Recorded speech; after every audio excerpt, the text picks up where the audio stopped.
Should technical assistance be predetermined by providers, or is it the recipient who should specify what he needs? What are the risks associated with both these approaches?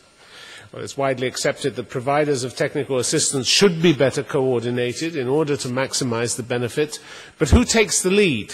Who determines the priorities of a technical assistance response? How do different providers divide up the lines of responsibility so that they get the best results? Technical assistance is technical assistance on export development, and I would like to emphasize the development part. Export for development and development that contributes to export capacity. This is the kind of linkage that technical assistance should be really focused on. And also, what we are aiming to do in technical assistance, we, ITC, and others, is to provide the policy software, and certainly UNCTAD is very much focused on that. What should be the right policy software adapted to each country's needs, and institutional capacity building, that is the other aspect which is very important, and human resource development. These are the three aspects of technical assistance. Export strategy has to be part of larger trade strategy that a country has to establish, and that in turn has to be embedded in the development strategy. So that's the first lesson. Second, that it must be part of an endogenously evolved blueprint for export development, for trade development, and development as a whole. In providing technical assistance, we need to establish a virtuous circle between productive capacity, competitiveness, and market access. I want to start with 4 propositions which I'm then going to examine with you in a little bit more depth. Proposition number 1. Aid and trade used to travel mainly in the same direction, and now they travel mainly in opposite directions. Proposition number 2. We don't really know how much aid for trade there is. But, proposition number 3, it doesn't really matter, because when it comes to technical assistance in particular, it's much more where we apply it and how we apply it than the total amount. And then number 4, there are some productive ways, important and new productive ways in which technical assistance can respond to current trade needs of developing countries. At the level of the individual, let's not think about training anymore. Let's think much more about learning. And I don't mean a sort of a semantic point by that. We shouldn't think of training in the classic idiom through the classroom, but through online learning techniques. We need to be building superior databases and facilitating access of people, for example, through modern technology, to this kind of information to build on their own knowledge. We also need to think of methods of online self-learning. It should be possible, and it's been proved possible, but it should be possible in the aid field to devise full-fledged diploma courses for people to take at their own pace and with inbuilt self-testing methods. And here's a related idea, and it's not original because it actually came up in one of the papers we circulated before this conference. And that's the concept of wikiing.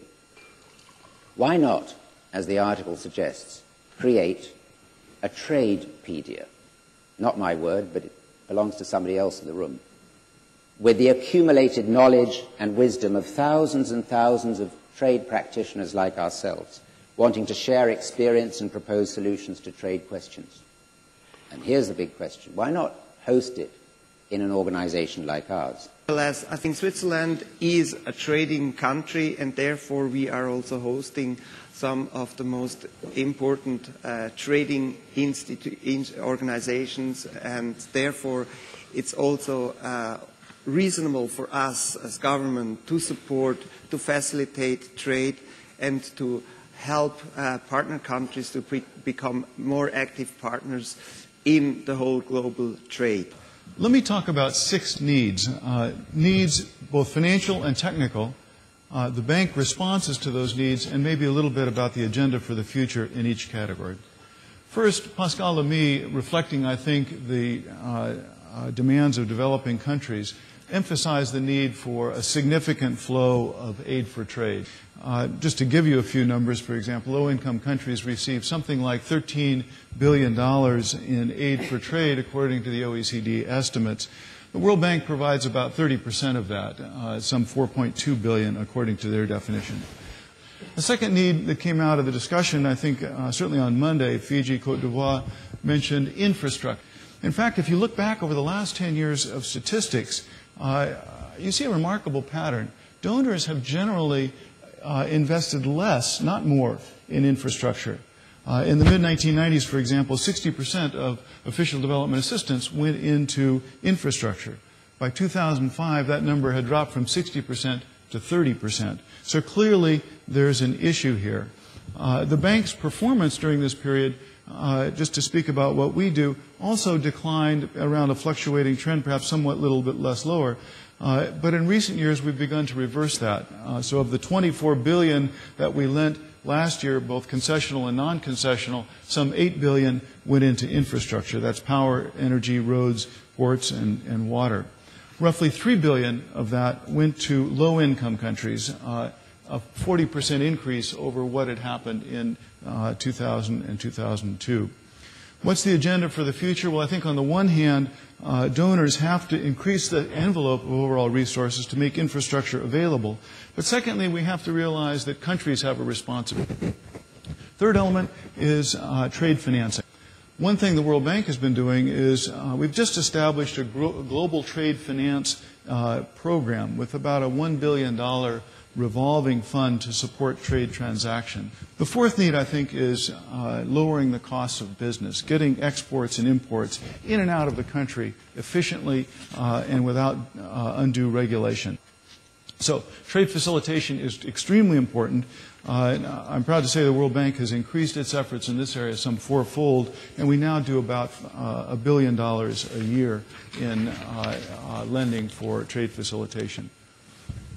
Fifth area is standards. Several of you mentioned this morning. I think Nigeria mentioned it, on Monday. That complying with standards is a difficult issue.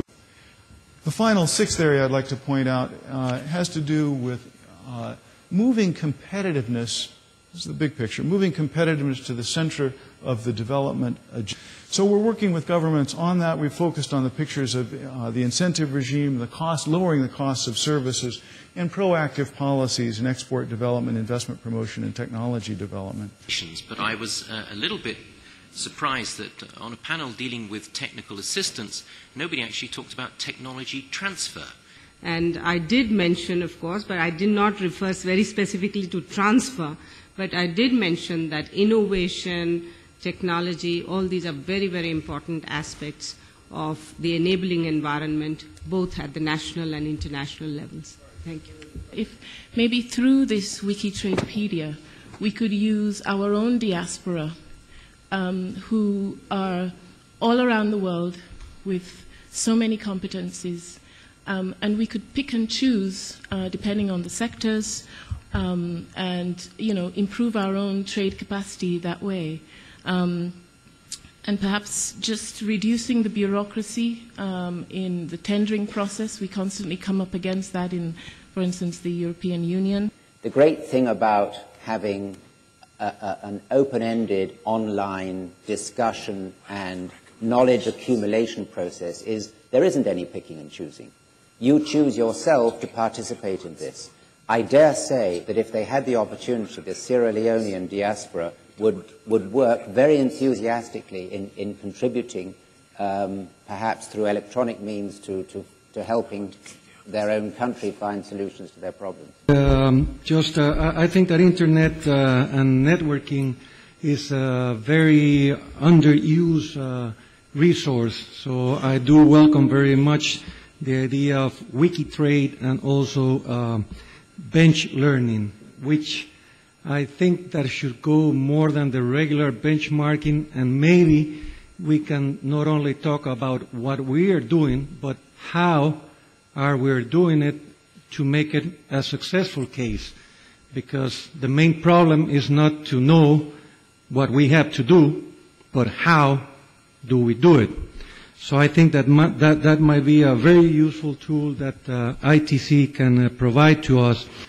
Is there a possibility for an international organization to create a database whereby we can tap information about all technologies regarding energy saving, regarding energy, where we can then interact with this institution with regard to what can be done, with regard to consultants, and with regard to what are the possibilities of, whatever facilities are available to improve our energy bill.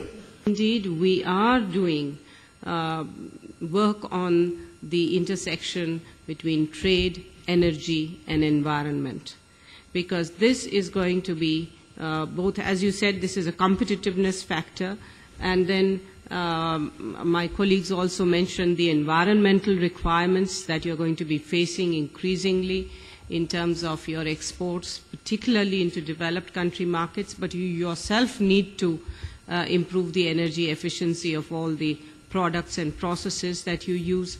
So this is going to be a major area of our focus when we are dealing in UNCTAD with both databases as well as policies, policy issues with regard to trade, environment, and energy.